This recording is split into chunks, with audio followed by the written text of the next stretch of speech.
our favorite libertarian, Mr. Smith, has apparently just gone on with somebody that I personally like, and I think Jen likes too. So here's a clip from what I believe is just earlier this afternoon, Dave Smith with Tucker Carlson. It's like my first impression of it. My impression during the first half hour of the debate, I was like, well, Douglas just embarrassed himself in front of the world. And you felt that in real time. Oh, yeah. Well, I mean, it was, look, he was ridiculous. And it was, he was kind ridiculous. You never been. You never been. You can't comment if you've never been. I love that. That's the best. Strange to witness as it was happening. I go, so you decided to open the debate by just chastising everyone as not being as good as you, that the expert class ought to be the ones consulted, that you could argue what exactly he was saying, but he was clearly saying that you guys on podcasts are simply not qualified to talk about these subjects. Now you're saying this on the Joe Rogan Experience. Of all places to go and deliver this message, this is the place guaranteed to turn the entire audience against you. And of course, I just think that I think it's a ridiculous non-argument that never would have made sense. But coming off of the COVID years, the idea that you're going to convince people that you ought to kind of they ought to trust your opinions, that your class ought to be trusted, was a ridiculous, but he's not even attempt. In that class. I mean, he's not. I know Douglas, and I think that I've always gotten along with him, and I think that he's clever, but he's clever in a boarding school way. He went to boarding school, right. As I did, and you instantly recognize it in the way that he debates. Oh my God. So true. And for those people who don't know this, Tucker Carlson does a really great job of hiding the fact that he is from the top 0.01. No, he doesn't. He doesn't do a good job at hiding it. What I was going to say is what you're watching here is sort of like what I call Jewish geography, but it's elitist geography. That's what he's doing. He's doing elitist geography right there. In Tucker's defense, he did just say, which I also went to. He said, I know. Absolutely. I'm just telling Peter, I don't think he does a good job hiding that he's an elitist. Every once in a while he lets it out though. He's like, I used to go to these like private prep schools and I know guys like this. And it's like, yeah. Definitely. Which is by dropping references that suggest deep erudition that doesn't actually exist.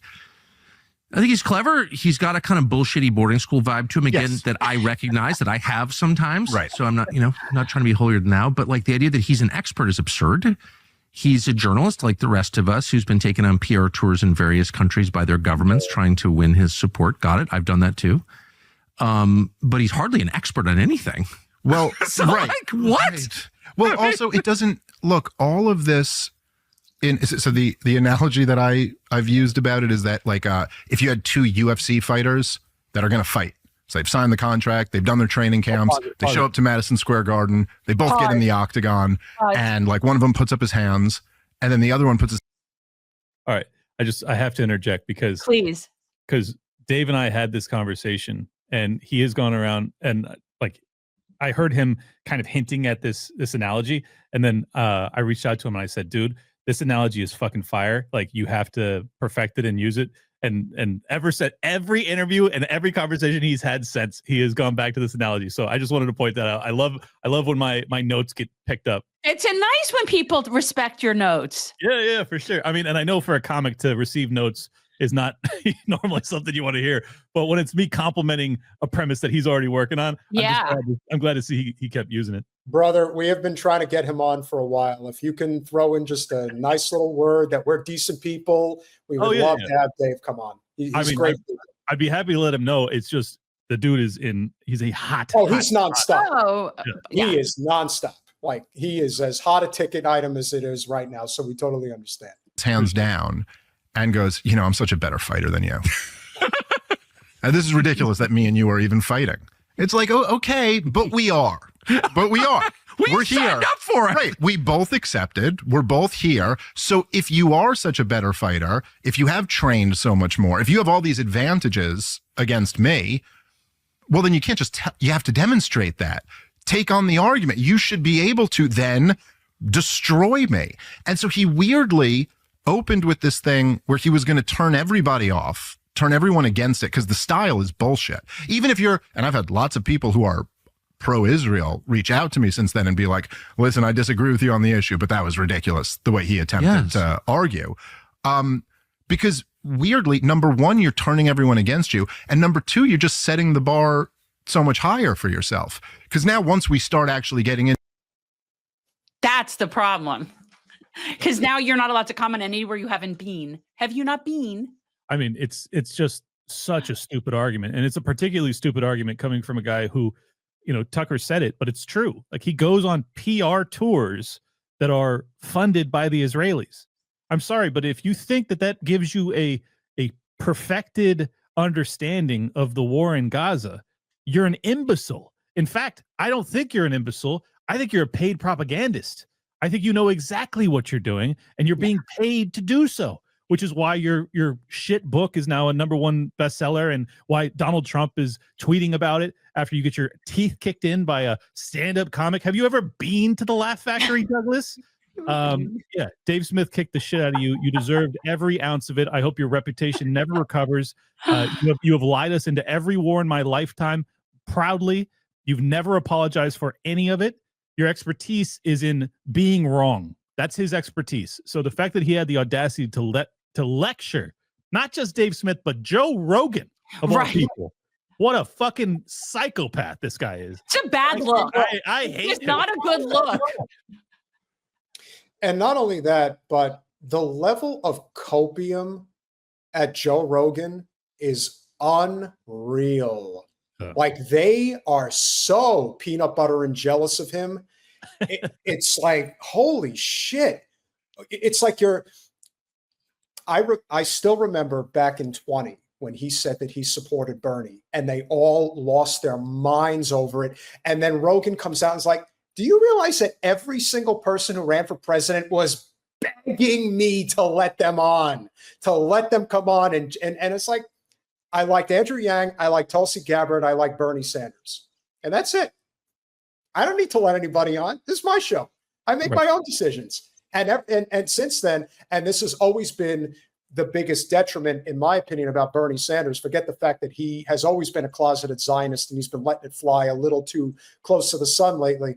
But when he got Joe Rogan's support and he didn't immediately embrace it and be like, well, you know, Joe Rogan seems to think I'm a good guy and we should become president of the United States. Instead, I don't agree with what Joe said. In fact, I reject his endorsement. You deserve to lose if that's your attitude, as far as I'm concerned. Did he reject his endorsement? I don't remember that. He did.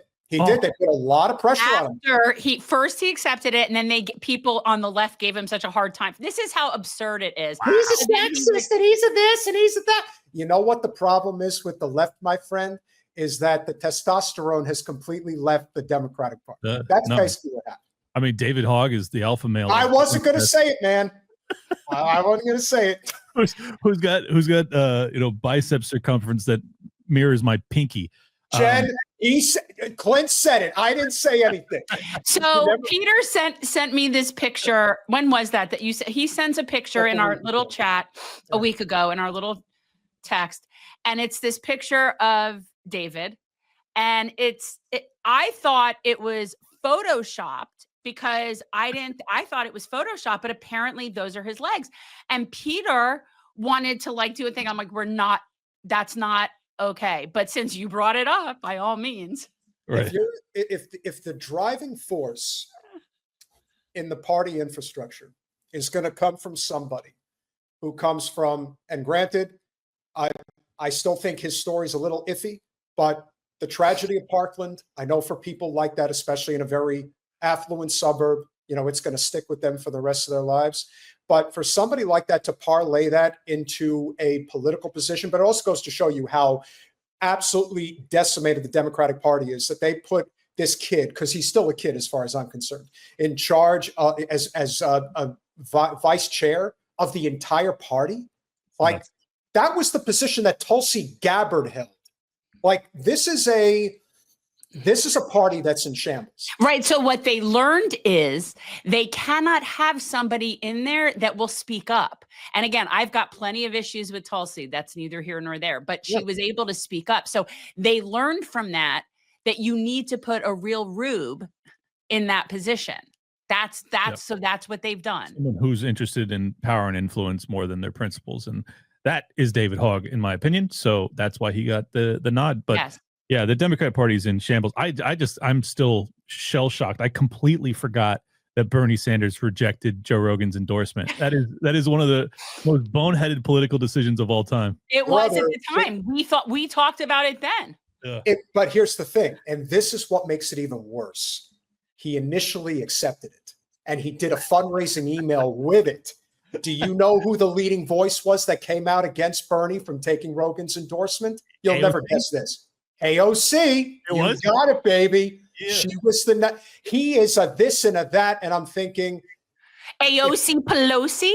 AOCIA, whatever you want to call AOC it. Pelosi. She is politically opportunistic as Eric Swalwell. That's why I guess it would be her, because if you're going to go after Bernie in that moment, it's going to have to be an operative that is perceived as being as left, if not more left, than Bernie. So AOC is the perfect one, particularly when she's actually a regime apparatchik. She is not actually a revolutionary by any stretch of the imagination. No. So that's why I guessed it. But oh man, it's just amazing to me. Especially, that was a huge.